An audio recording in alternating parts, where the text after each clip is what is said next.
سورج غروب ہونے سے کچھ دیر پہلے قلعے کے بڑے دروازے کی طرف ایک صلیبی افسر گھوڑے پر جا رہا تھا۔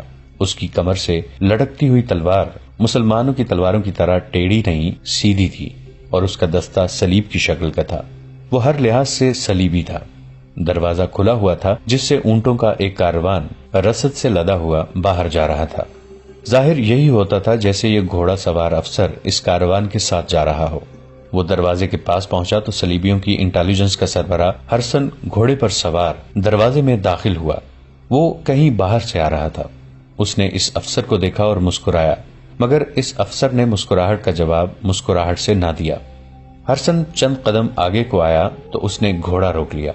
اسے 200-300 قدم دور لوزینا کھڑی نظر آئی، جس نے ہرسن کو دیکھا تو وہاں سے تیزی سے اپنے ٹھکانے کی طرف چلی گئی۔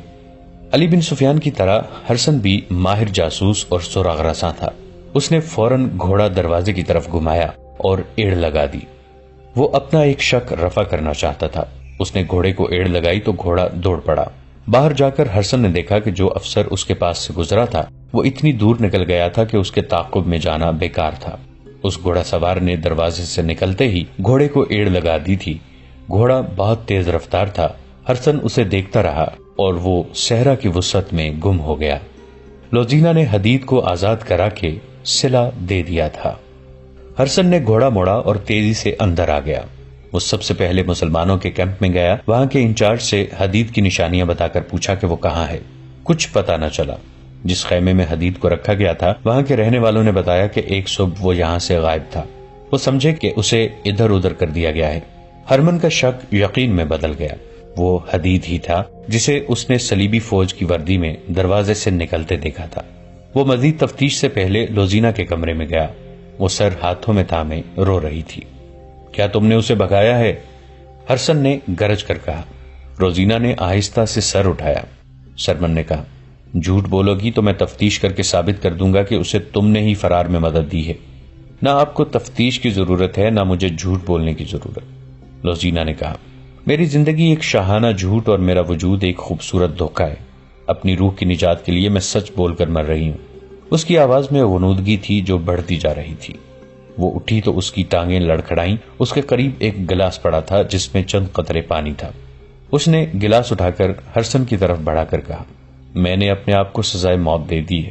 اس گلاس میں پانی کے چند قطرے گواہی دیں گے کہ میں نے اپنے ناپاک جسم کو سزائے موت اس لیے نہیں دی کہ اپنی قوم سے غداری کی اور دشمن کو قید سے بھگا دیا ہے، بلکہ میرا جرم یہ تھا کہ میں ان انسانوں کو دھوکہ دینے گئی تھی جن کے ہاں کوئی دھوکہ اور فریب نہیں۔ ان میں سے 4 انسانوں نے میری وہ عزت بچانے کے لیے جو میرے پاس تھی ہی نہیں 10 ڈاکوؤں کا مقابلہ کیا۔ پھر ایک انسان نے مجھے اپنا جسم کٹوا کر ڈاکوؤں سے چھینا۔ مجھے نیکی اور بدی، محبت اور نفرت کا فرق معلوم ہو گیا۔ میں سچ بول کر مر رہی ہوں۔ یہ پرسکون موت ہے۔ وہ گرنے لگی تو ہرسن نے اس کے ہاتھ سے گلاس لے کر اسے تھام لیا۔ لوزینا نے اپنے جسم کو جھٹکا دیا اور ہرسن کے بازوں سے نکل کر پرے ہو گئی۔ اونگتی ہوئی آواز میں بولی، میرے جسم کو ہاتھ نہ لگاؤ، اب یہ تمہارے کام کا نہیں رہا۔ اس زہر نے اس میں سچ داخل کر دیا ہے۔ تمہیں ناپاک جسموں کی ضرورت ہے۔ اسے میں نے بھگایا ہے۔ اسے میں نے 20 روز چھپائے رکھا تھا۔ اسے میں نے فرنینڈس کی وردی چرا کر پہنائی تھی۔ اسے میں نے گھوڑا دیا تھا۔ میں اس کے ساتھ نہیں جا سکی تھی۔ میں اس کے بغیر رہ بھی نہیں سکتی تھی، اس لیے میں نے زہر پی لیا۔ اگر تم مجھے پکڑ نہ لیتے تو بھی میں زہر پی لیتی۔ وہ پلنگ پر لڑک گئی۔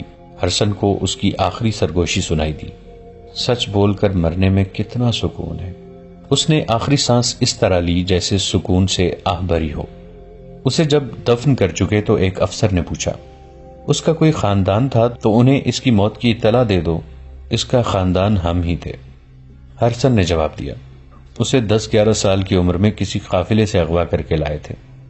صلاح الدین ایوبی کی فوج کو کوچ کیے تیسرا دن تھا۔ صلیبیوں نے انہیں راستے میں روکنے کے لیے فوج بھیج دی تھی۔ حملہ چونکہ کرک پر آ رہا تھا اس لیے صلیبیوں نے شوبک سے زیادہ تر فوج کرک بھیج دی۔ اس کا ایک حصہ شام کی طرف بھی بھیج دیا گیا تھا تاکہ نور الدین زنگی مدد کے لیے آئیں تو انہیں کرک سے کچھ دور روکا جا سکے، اور اس فوج کا کچھ حصہ سلطان ایوبی کو راستے میں روکنے والی فوج کو دیا گیا تھا۔ سلطان صلاح الدین ایوبی نے اپنی فوج کو 3 حصوں میں تقسیم کر کے کوچ کرایا تھا اور تینوں کو دور دور رکھا تھا۔ وہ جب اس مقام پر پہنچ گئے جہاں صلیبیوں سے ٹکر ہونی چاہیے تھی، انہوں نے تینوں حصوں کے کمانڈروں اور ان کے ماتحت کمانڈروں کو اپنے خیمے میں بلایا۔ ہم اس مقام پر آ گئے ہیں جہاں مجھے راز فاش کر دینا چاہیے، سلطان ایوبی نے کہا۔ تم شاید حیران ہو رہے ہوگے کہ میں تمہیں یہ بتا رہا ہوں کہ میں کرک پر حملہ کروں گا، مگر میں تمہیں کسی اور طرف لے آیا ہوں۔ میں کرک پر حملہ نہیں کر رہا، ہماری منزل شوبک ہے۔ ایک سوال تم سب کو پریشان کر رہا ہے کہ میں نے ان 3 جاسوسوں کو، جن میں ایک عالم تھا اور 2 لڑکیاں، کیوں رہا کر دیا ہے اور انہیں محافظ کیوں دیے تھے؟ اس سوال کا جواب سن لو۔ میں نے انہیں اپنے ساتھ والے کمرے میں بٹھا کر درمیان کا دروازہ آدھا کھلا رکھا اور علی بن سفیان اور 2 نائبین کو یہ بتانا شروع کر دیا کہ میں فلاں تاریخ کو کرک پر حملہ کرنا جا رہا ہوں۔ میں جانتا تھا کہ جاسوس سن رہے تھے۔ میں نے ان کے کانوں میں یہ بھی ڈالا کہ صلیبیوں سے کھلے میدان کی جنگ سے ڈرتا ہوں۔ اس قسم کی باتیں ان کے کانوں میں ڈال کر انہیں رہا کر دیا اور انہیں محافظ دیے تاکہ وہ صحیح سلامت شوبک پہنچ جائیں۔ مجھے اطلاع ملی ہے کہ راستے میں ایک حادثہ ہو گیا ہے۔ ڈاکوؤں نے 3 محافظوں اور ایک لڑکی کو مار ڈالا ہے۔ 4تھا محافظ کل رات شوبک سے واپس آ گیا ہے۔ وہاں ہمارے جو جاسوس ہیں انہوں نے اطلاع دی ہے کہ عالم جاسوس زندہ شوبک پہنچ گیا تھا، جس نے میرا دھوکہ کامیاب کر دیا ہے۔ صلیبیوں نے اپنی فوج میری مرضی کے مطابق تقسیم کر دی ہے۔ اس وقت تمہاری فوج کا بائیں والا حصہ صلیبیوں کی بہت بڑی فوج کے بائیں پہلو سے 4 میل دور ہے۔ انہوں نے بائیں حصے کے کمانڈر سے کہا، آج سورج غروب ہونے کے بعد تم اپنے گھڑ سوار دستے سیدھے آگے 2 میل لے جاؤ گے، وہاں سے اپنے بائیں کو ہو جانا، 4 میل سیدھا جانا، پھر بائیں کو ہو جانا اور 2 میل پر تمہیں دشمن آرام کی حالت میں ملے گا۔ حملہ کرنا تم جانتے ہو، یہ تیز حملہ ہوگا۔ راستے میں جو کچھ آئے اسے کچلتے ہوئے نکل آؤ اور اپنی اسی جگہ پر آ جاؤ جہاں سے چلے تھے۔ دوسرا حصہ شام کے بعد سیدھا آگے بڑھے گا، 8 میل جا کر بائیں کو ہو جائے گا۔ تمہیں دشمن کی رسد اور قافلے ملیں گے۔ اس کے علاوہ تم دشمن کے عقب میں ہوگے۔ دن کے وقت دشمن بائیں والے حصے کے تعاقب میں آئے گا، لیکن تم سامنے کی ٹکر نہیں لوگے۔ دن کو بہت پیچھے آ جاؤ گے اور رات کو پھر حملہ کرو گے اور رکو گے نہیں۔ صلیبی آگے بڑھیں گے تو درمیان والا حصہ عقب سے حملہ کرے گا اور دشمن کے سنبھلنے تک بکھر جائے گا۔ تیسرا حصہ جو میرے ساتھ ہے آج رات کو کوچ کر رہا ہے۔ ہم کل دوپہر تک شوبک کا محاصرہ کر چکے ہوں گے۔ باقی 2 حصے صلیبیوں کو ان طریقوں سے جن کی میں تمہیں مشق کراتا رہا ہوں دشمن کو صحرا میں پریشان کیے رکھیں گے، اس تک رسد نہیں پہنچنے دیں گے۔ وہ جو ہی پانی کے چشموں سے ہٹے گا تم چشموں پر قبضہ کر لو گے۔ حملہ ہمیشہ پہلو پر کرو گے اور لڑنے کے لیے رکو گے نہیں۔ جانباز دستے ہر رات دشمن کے مویشیوں پر آگ پھینکیں گے۔ یہ 1171 عیسوی کے آخری دن تھے جب کرک والوں کو سلطان ایوبی کے لمبے انتظار کے بعد پتہ چلا کہ شوبک جیسا اہم قلعہ سلطان ایوبی کے محاصرے میں آ گیا ہے، جبکہ زیادہ تر فوج کرک میں اکٹھی کر لی گئی ہے اور صحرا میں بھیج دی گئی ہے۔ شوبک کو وہ کوئی مدد نہیں دے سکتے تھے۔ صحرا میں جو فوج گئی تھی مسلمان اس کا برا حشر کر رہے تھے۔ صلیبیوں کی پریشانی یہ تھی کہ مسلمان سامنے آ کر نہیں لڑتے تھے، وہ گوریلا اور کمانڈو طرز کے حملوں سے ان کا نقصان کر رہے تھے۔ انہوں نے رسد روک لی تھی، پانی پر مسلمانوں کا قبضہ ہو گیا تھا۔ صلیبیوں کی یہ فوج نہ لڑنے کے قابل رہی تھی، نہ پیچھے ہٹ کر شوبک کو بچانے کے لیے پہنچ سکتی تھی۔ شوبک میں صلیبیوں نے قلعے اور شہر کی دیواروں سے تیروں اور برچیوں سے بہت مقابلہ کیا، لیکن سلطان ایوبی کے نقب زن دستوں نے دیواریں توڑ لیں۔ یہ محاصرہ تقریباً 1.5 مہینہ رہا۔ آخر سلطان ایوبی شوبک میں داخل ہو گئے۔ وہ سب سے پہلے بیگار کیمپ میں گئے، جہاں کے بد نصیب قیدیوں نے شکر کے سجدے کیے۔ صلیبیوں کی صحرا والی فوج بے ترتیبی میں پسپا ہو کر کرک کے قلعے میں چلی گئی، جہاں بہت سی فوج بیکار بیٹھی صلاح الدین ایوبی کا انتظار کر رہی تھی۔ سن 1172 عیسوی کا دوسرا مہینہ گزر رہا تھا۔ شوبک کا قلعہ تو سر ہو چکا تھا، لیکن شہر میں ابھی بد نظمی اور افراتفری تھی۔ عیسائی اپنے کنبوں سمیت وہاں سے بھاگنے کی کوشش کر رہے تھے۔ کچھ بھاگ بھی گئے تھے۔ انہیں ڈر یہ محسوس ہو رہا تھا کہ جس طرح انہوں نے شوبک کے مسلمان باشندوں پر ظلم و تشدد روا رکھا تھا، اسی طرح اب مسلمان ان کا جینا حرام کر دیں گے۔ اس انتقامی کارروائی سے وہ اتنے خوفزدہ ہوئے کہ انہوں نے جب اپنی فوج کو قلعے سے بھاگتے سلطان ایوبی کے تیر اندازوں کے تیروں سے مرتے اور ہتھیار ڈالتے دیکھا تو بال بچوں کو لے کر گھروں سے نکلنے لگے۔ مسلمان سپاہ نے انہیں جانے نہیں دیا تھا۔ سالاروں اور کمانداروں نے اپنے طور پر حکم دے دیا تھا کہ شہر سے کسی شہری کو کہیں جانے نہ دیا جائے۔ چنانچہ سپاہی بھاگنے والے عیسائیوں کو ریگستان کے دور دراز راستوں، گوشوں اور ٹیلوں کے علاقوں سے روک روک کر واپس بھیج رہے تھے۔ یہ لوگ دراصل اپنے اور اپنے حکمرانوں کے گناہوں کی سزا سے بھاگ رہے تھے۔ انہوں نے یہاں کے مسلمانوں کو کیڑے مکوڑے بنا رکھا تھا۔ مسلمانوں کا کیمپ اس کا منہ بولتا ثبوت تھا۔ سلطان ایوبی کو اس کیمپ کا علم تھا۔ وہ شوبک میں داخل ہوتے ہی اس کیمپ میں پہنچے تھے۔ ایک اندازے کے مطابق وہاں 2000 کے قریب مسلمان قید تھے۔ یہ 2000 لاشیں تھیں۔ ان سے مویشیوں کی طرح کام لیا جاتا تھا، ان سے غلاظت تک کٹوائی جاتی تھی۔ ان میں بہت سے ایسے بھی تھے جو یہاں جوانی میں لائے گئے تھے اور بوڑھے ہو چلے تھے۔ وہ بھول گئے تھے کہ وہ انسان ہیں۔ ان میں پہلی لڑائیوں کے جنگی قیدی بھی تھے، اور ان میں ان بد نصیبوں کی تعداد زیادہ تھی جنہیں صلیبیوں نے قافلوں سے اور شہر سے پکڑ کر کیمپ میں ڈالا تھا۔ یہ امیر کبیر تاجر تھے یا خوبصورت لڑکیوں کے باپ تھے۔ ان سے دولت، مال اور لڑکیاں چھین لی گئی تھیں۔ ان میں شہر کے وہ مسلمان بھی تھے جن کے خلاف یہ الزام تھا کہ وہ سلطنت اسلامیہ کے وفادار اور صلیب کے دشمن ہیں۔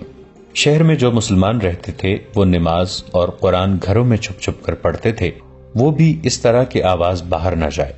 وہ معمولی حیثیت کے عیسائیوں کو بھی جھک جھک کر سلام کرتے تھے۔ اپنی جوان بیٹیوں کو تو وہ پردے میں ہی رکھتے تھے، اپنی معصوم بچیوں کو بھی وہ باہر نہیں نکلنے دیتے تھے۔ عیسائی خوبصورت بچیوں کو اغوا کر لیتے تھے۔ سلطان ایوبی نے جب ان 2000 زندہ لاشوں کو دیکھا تو ان کے آنسو نکل آئے تھے۔ انہوں نے کہا تھا، ان مظلوموں کو آزاد کرانے کے لیے میں پوری کی پوری سلطنت اسلامیہ کو داؤ پر لگا سکتا ہوں۔ انہوں نے ان کی غذا اور ان کی صحت کے لیے فوری احکامات جاری کر دیے تھے اور کہا تھا کہ ابھی انہیں اسی جگہ رکھا جائے اور انہیں بستر مہیا کیے جائیں۔ سلطان کے پاس ابھی ان کی کہانیاں سننے کے لیے وقت نہیں تھا۔ انہیں ابھی باہر کی کیفیت کو قابو میں لانا تھا۔ باہر کا یہ عالم تھا کہ جنگ ابھی جاری تھی، جس کی نوعیت کھلی جنگ کی سی نہیں تھی۔ صورت یہ تھی کہ صلیبی فوج جو سلطان ایوبی کے دھوکے میں آ کر کرک اور شوبک سے دور ان کی فوج کو روکنے کے لیے چلی گئی تھی، وہ بکھر کر پسپا ہو رہی تھی۔ مسلمان دستے اس پر شبخون مار مار کر اور زیادہ برا حال کر رہے تھے۔ سلطان ایوبی کو اطلاعیں مل رہی تھیں کہ بعض جھڑپوں میں ان کے دستے گھیرے میں آ کر نقصان اٹھا رہے تھے۔ یہ خطرہ بھی تھا کہ کرک کے قلعے میں جو صلیبی فوج ہے وہ صحرا میں پھنسی اور بکھری ہوئی اپنی فوج کی مدد کے لیے بھیج دی جائے گی۔ اس صورتحال کے لیے سلطان ایوبی کے پاس فوج کی کمی تھی۔ مصر سے وہ کمک نہیں منگوانا چاہتے تھے کیونکہ وہاں کی سازشیں دبی نہیں تھیں۔ معزول کی ہوئی فاطمی خلافت کے حامی درپردہ سازشوں میں مصروف تھے۔ سوڈانی حبشی الگ طاقت جمع کر رہے تھے۔ ان دونوں کو صلیبی مدد دے کر سلطان ایوبی کے خلاف متحد کر رہے تھے۔ سب سے بڑا خطرہ یہ تھا کہ متعدد مسلمان سیاسی اور فوجی سربراہ بھی سلطان ایوبی کے خلاف درپردہ کارروائیوں میں مصروف تھے۔ یہ ایمان فروشوں کا ٹولہ تھا جو اقتدار کے حصول کے لیے اسلام دشمنوں کے ساتھ ساز باز کر رہا تھا۔ انہوں نے حشیشین کے پیشہ ور قاتلوں کی خدمات بھی حاصل کر لی تھیں جنہوں نے سلطان ایوبی کے قتل کا منصوبہ بنا لیا تھا۔ صلاح الدین ایوبی نے کئی بار کہا تھا کہ صلیبیوں کی یہ کتنی بڑی کامیابی ہے کہ وہ میرے ہاتھوں مسلمانوں کو قتل کرا رہے ہیں۔ وہ بے شک ایمان فروش ہیں جنہیں میں نے غداری کی پاداش میں سزائے موت دی ہے، لیکن وہ مسلمان تھے، کلمہ گو تھے۔ کاش یہ لوگ اپنے دشمن کو پہچان لیتے۔ اب جب کہ شوبک کا قلعہ ان کے قدموں میں تھا اور وہ قلعے کی دیوار پر اپنے فوجی مشیروں وغیرہ کے ساتھ گھوم رہے تھے، انہیں شہر کے مسلمان باشندے گروہ در گروہ ناچتے اور اللہ اکبر کے نعرے لگاتے نظر آ رہے تھے۔ اونٹوں پر شہیدوں کی لاشیں اور زخمی لائے جا رہے تھے۔ سلطان ایوبی گہری سوچ میں کھوئے ہوئے تھے۔ ان کا دستِ راست بہاؤالدین شداد اپنی یادداشتوں میں لکھتا ہے، صلاح الدین کے چہرے پر فتح و نصرت کا کوئی تاثر نہیں تھا۔ خوشیاں منانے والے شوبک کے مسلمانوں کا ایک گروہ دف اور شہنائی کی تال پر ناچتا اس دیوار کے دامن میں آن رکا جہاں ہم کھڑے تھے۔ صلاح الدین ایوبی انہیں دیکھتا رہا۔ لوگ اسے دیکھ کر پاگلوں کی طرح ناچنے لگے۔ ایوبی کے ہونٹوں پر مسکراہٹ تک نہ آئی۔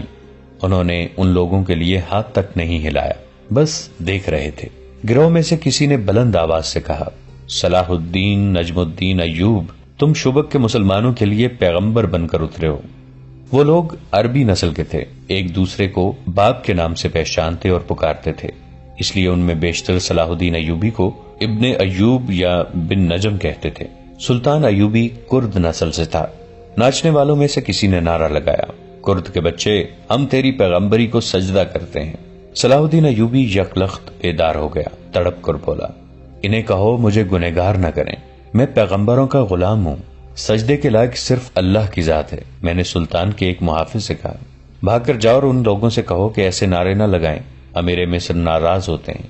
محافظ جانے لگا تو ایوبی نے اسے روک کر کہا، آرام سے کہنا، ان کا دل نہ دکھانا، انہیں ناچنے دو، انہیں گانے دو، انہوں نے جہنم سے نجات حاصل کی ہے، میری زندگی ان لوگوں کی خوشیوں کے لیے وقف ہے۔ وہ اور کچھ نہ کہہ سکے کیونکہ ان کی آواز بھرا گئی تھی۔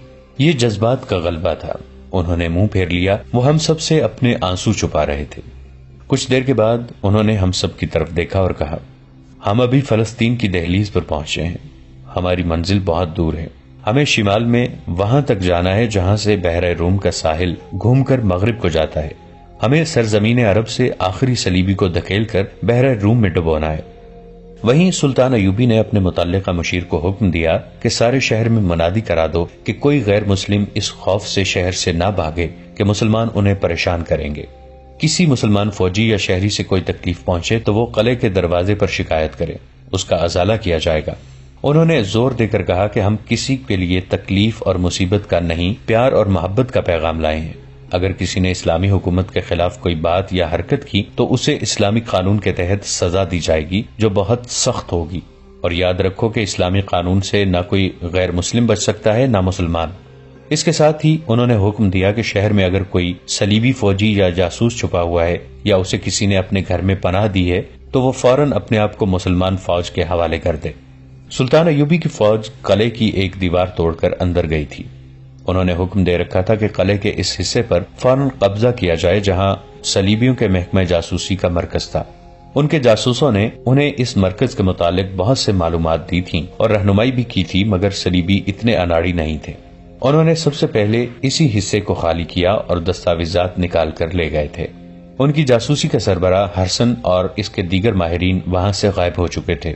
البتہ 8 لڑکیاں پکڑی گئی تھیں جو علی بن سفیان کے حوالے کر دی گئی تھیں۔ وہ ان سے معلومات لے رہا تھا۔ ان لڑکیوں نے بتایا کہ کم و بیش 20 لڑکیاں وہاں سے نکل گئی ہیں۔ وہ سب اپنے طور پر بھاگی تھیں، ان کے ساتھ کوئی مرد نہیں تھا۔ مرد جاسوس بھی نکل گئے تھے۔ ان 8 لڑکیوں میں سے ایک نے اپنی ساتھی لڑکی لوزینا کے متعلق بتایا کہ اس نے ایک مسلمان فوجی حدید کو قلعے سے فرار کرا کے خودکشی کر لی تھی۔ شوبک میں امن اور شہری انتظامات بحال کرنے کی سرگرمیاں تھیں اور کرک میں شوبک پر حملے اور اسے سلطان ایوبی سے چھڑانے کی اسکیمیں بن رہی تھیں، لیکن صلیبی حملے کے لیے اتنی جلدی تیار نہیں ہو سکتے تھے جتنا وہ سمجھتے تھے۔ ان کے سامنے پہلا سوال تو یہ تھا کہ ان کے عالم جاسوس نے بڑی کچی اطلاع دی تھی کہ سلطان ایوبی کرک پر حملہ کرے گا۔ اس کی فوجیں کرک کی طرف ہی آ رہی تھیں۔ ان کے قاہرہ کے جاسوسوں نے بھی ناقابل تردید اطلاعیں دی تھیں کہ سلطان ایوبی کی فوج کرک پر حملہ کرے گی جس کی کمان وہ خود کریں گے، مگر آدھے رستے سے ان کی فوجوں نے رخ بدل دیا اور ایسی چالیں چلیں کہ صلیبی فوج جو مسلمانوں کو روکنے کے لیے گئی تھی شب خونوں کی زد میں آ گئی اور سلطان ایوبی نے کرک سے اتنی زیادہ دور شوبک پر حملہ کر دیا۔ یہ سوال ایک کانفرنس میں پیش کیا گیا تھا جس میں صلیبی فوج کے اعلیٰ افسر اور صلیبی حکمران موجود تھے۔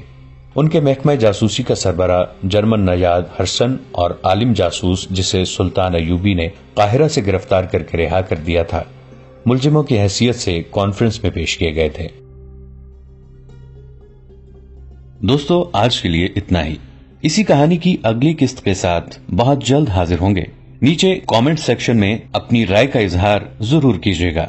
ہمارے اس چینل کو سبسکرائب کر کے نیچے موجود بیل آئیکن کو بھی ضرور کلک کیجیے گا۔ اگلی ملاقات تک کے لیے ہمارا اور آپ کا اللہ نگہبان۔